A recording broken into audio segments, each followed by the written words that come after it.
I'm Brett Summers, the partner with Novo Development, and I'm also a resident here in Cambridge, Maryland, Board member of Cambridge Main Street. and a board member of Cambridge Main Street. Yes.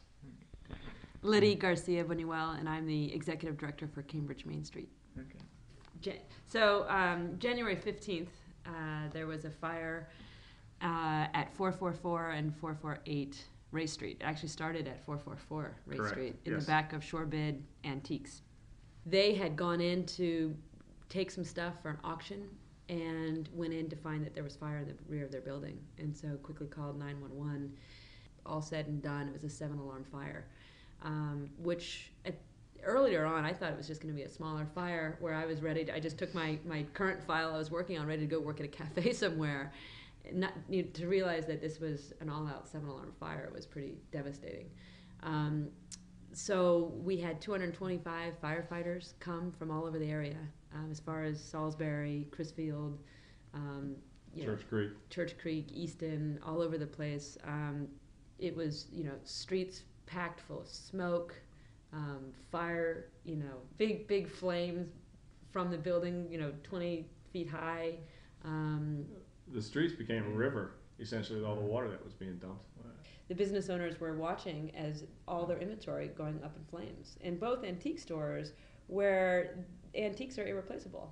It's not like you can just say, okay, my insurance will cover it, I'm going to go out and buy new inventory. These things are irreplaceable. So being there for them, where they were mostly just in shock, watching everything go up in flames. The city actually was concerned about public safety of those facades potentially falling on the sidewalk or the street, for that matter, because they're tall facades. They had contracted with a demolition contractor to tear those buildings down. And they had the roll-off dumpsters on site the next day. They had the tractors. They had everything there ready to go. As soon as the fire marshal gave them the green light that they were done with their investigation, those buildings were coming down.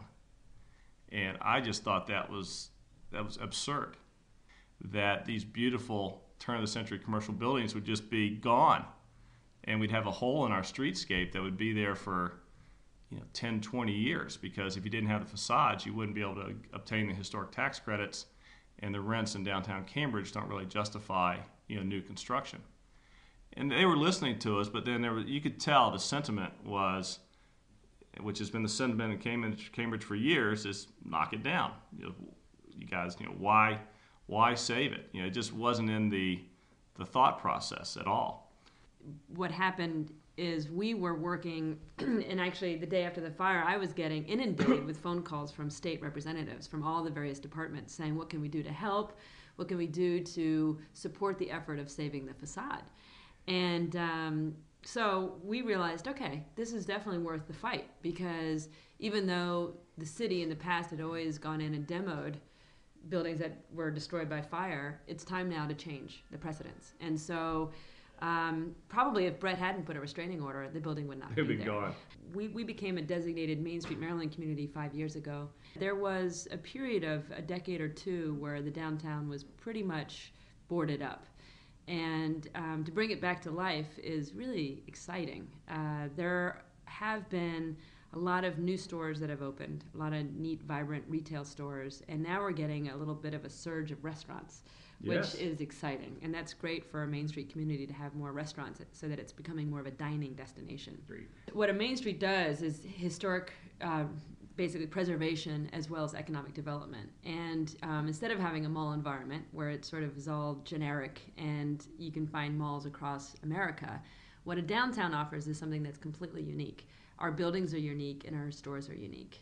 And that's something that we have found our niche, which is that these beautiful old historic buildings need to be restored and revitalized into vibrant retail spaces. That is something that all Main Street communities work on. So absolutely keeping and retaining these buildings is essential to a successful revitalization effort. And that's kind of where the Maryland Historic Trust comes in with their tax credits and allowing developers like myself to restore these buildings to the way they used to look. Because to replicate a tin cornice, or to put back in 10-foot wood doors that are half glass, or to do the proper glass storefronts or the wood windows, all those things cost more money than a developer might want to spend. There's certainly cheaper alternatives. And so by having those tax credits allows us to do it right. And then I think you add that element of uniqueness that a small town needs. The city's got to realize that preservation is good for business. It's not a bad thing. You know, it's not the hysterical society here. You know, that preserving these old buildings is good for the community, it's good for business. And they got to say that just because you, property owner, own this building, it doesn't give you the right to tear that building down if it's been damaged. You know, this is part of our heritage, and you may own it for 20 years, but this city's been here for 325 years almost, and we're not going to lose this building. And that's what I think the city has to say. You know, we're just temporary holders of these properties. These things are treasures to be, you know, preserved. And I think that's what our city, that's what most cities do say.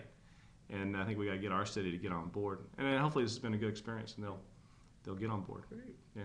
The mission of Main Street is very well defined right now, and people, I think, are more behind Main Street than they ever have been.